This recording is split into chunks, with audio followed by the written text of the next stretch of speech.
highlands of the Andes Mountains lie 12,000 feet and more above sea level. Their lofty peaks rise to 22,000 feet, the highest in the Western Hemisphere. Of everlasting snows on majestic peaks, mountain lakes fed by melting glaciers dot the highland landscape. From the towering heights, mountain streams plunge down and form rivers that flow through fertile plains. Peru is the third largest republic of South America, as large as Texas, California, and Michigan combined. The Andes are the backbone of Peru. They form a wall separating the rainy tropical plains from the barren desert coast. Where rivers flow down from the high mountains to the coast, they often support a rich green oasis in the midst of the desert. But east of the mountain wall, the rainforest extends to the Amazon lowlands. Here, vegetation is lush and dense. A jungle world of tropical flowers, of colorful parrots, macaws, and cockatoos. Wild tribes inhabit this region, which is almost untouched by civilization.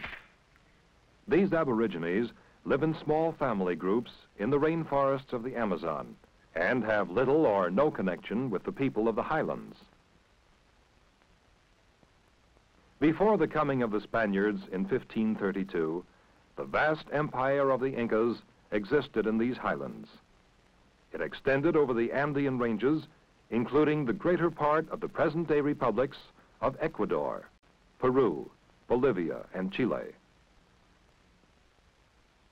The Inca warriors conquered much older civilizations that had already existed for centuries in the coastal oases.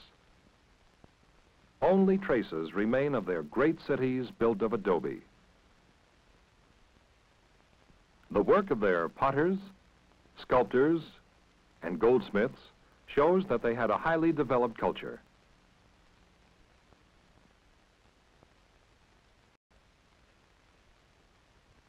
High in the mountains, the Inca emperors developed their own civilization. The builders of their fortresses today. No mortar holds these stones together. Only a tight and clever fitting enables them to withstand time and the weather. How did the laborers cut the stones from the quarry without metal tools, without explosives? How did they carry those gigantic boulders, many of them 50 tons more, up the steep mountains? The Inca civilization died under the sword of the conquerors from Spain, and with it died the secret of its masons. But the memory of the Incas is not dead. The people of the mountains still remember the mighty emperors. In the Inca capital of Cusco on festive occasions, the Highland Indians dress in imperial robes to commemorate the glory of a great civilization. For almost 3 centuries after 1532, the King of Spain ruled over Cusco. The Spaniards built their churches here and brought their religion to the Indians. Yet today, many of the customs of the Incas still survive, interwoven with Christianity in the lives of these mountain people. Today, 9/10 of the population in the mountain country is pure Indian, or people of mixed blood called Mestizos. Most great Inca cities lie in ruins, but Cusco has survived. Outside its walls, people live today much like their ancestors did under the rule of the Inca emperors. In the colorful Chincheros Valley near Cusco, Antonio Chumby works the land which is the source and meaning of life for his people. Antonio is harvesting potatoes, the staple food of the Indians. It was from Peru that the conquistadores carried potatoes to other parts of the Western world. Antonio's eldest daughter, Pilar, helps harvest potatoes. Each member of the family shares in the planting and harvesting. The community as a whole, as is customary among the South American Indians, has common ownership and use of the land. Antonio's wife and his sister are sorting potatoes. Some will be sold. Some will be preserved by an old Inca method, left to freeze during the night and thawed during the day until all juices are evaporated. Such dried potatoes keep indefinitely. The Spaniards introduced cattle to the highlands. In time, milk became an important part of the Indian diet. The animals graze on common pasture land. Here, the soil is so poor that no crops will grow. Many of the animals living in these high altitudes have thick protective coats of hair or fur.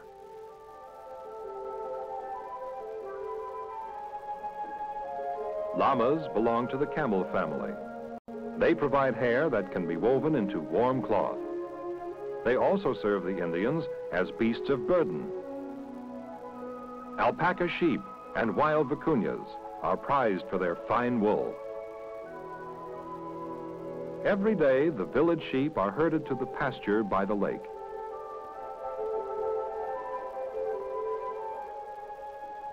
At sunset, they are driven back to the village. Sheep are the greatest source of wealth for the village. Their wool is the most important export of the Indians in southern Peru. In spite of bright sunshine, the mountain people dress in heavy woolen clothing because the mountain air at this height is always cool. Weaving is truly an Indian craft.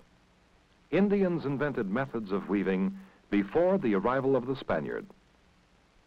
Their looms are still crude, but their hands are quick and skillful from long practice.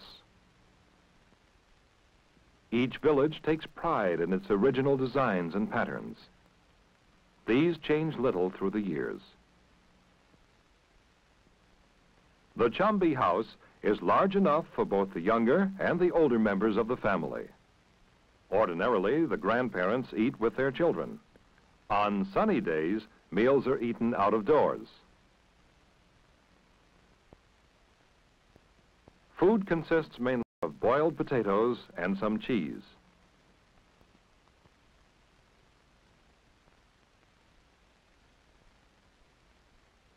Like most people of these highlands, both the older and younger Chumbys chew the flavorful coca leaves. Coca leaves are a mild narcotic which reduces the sensation of hunger or fatigue. They also drink a native beer made from corn.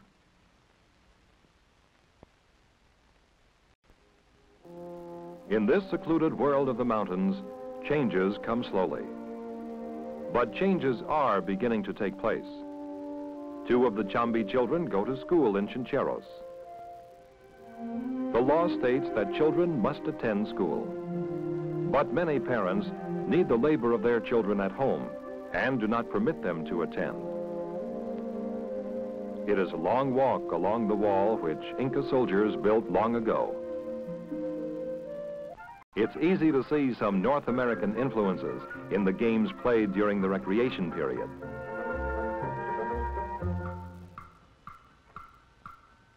Wheat was first introduced to the highlands by the Spaniards.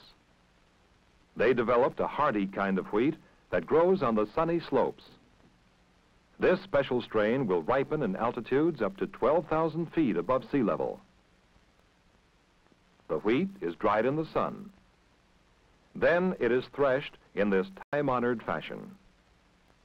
Wherever wheat is grown, primitive people use this method, except where machines have been introduced.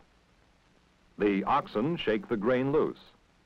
The heavier grains sift through the chaff to the ground. Antonio's village is fortunate. The land is fertile enough to provide food for all the villagers. But many of the farm people in the Andes live in villages that do not have enough land to support them.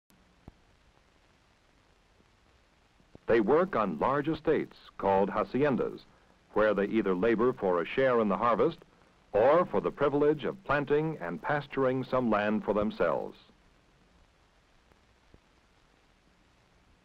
They work for a landlord whom they rarely see.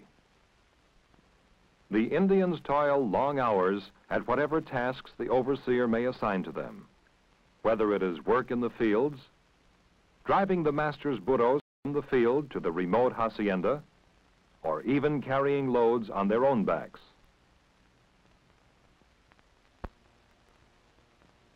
The village people of this region take their products to sell in the town of Chincheros. The marketplace is the center of life of the entire countryside. Most trading is done by barter. There often is as much satisfaction in comparing each other's goods as in the trading. But market day is not for trading alone. The hour for pleasure, for the fiesta, has come. The decorated oxen reveal that this is the day of the feast of harvest time. This ancient pagan feast of fertility is now celebrated as a Christian ceremony. The image of the Virgin is carried in procession. Fiestas give the mountain people much-needed relief from daily drudgery. Traditional dances are part of every fiesta.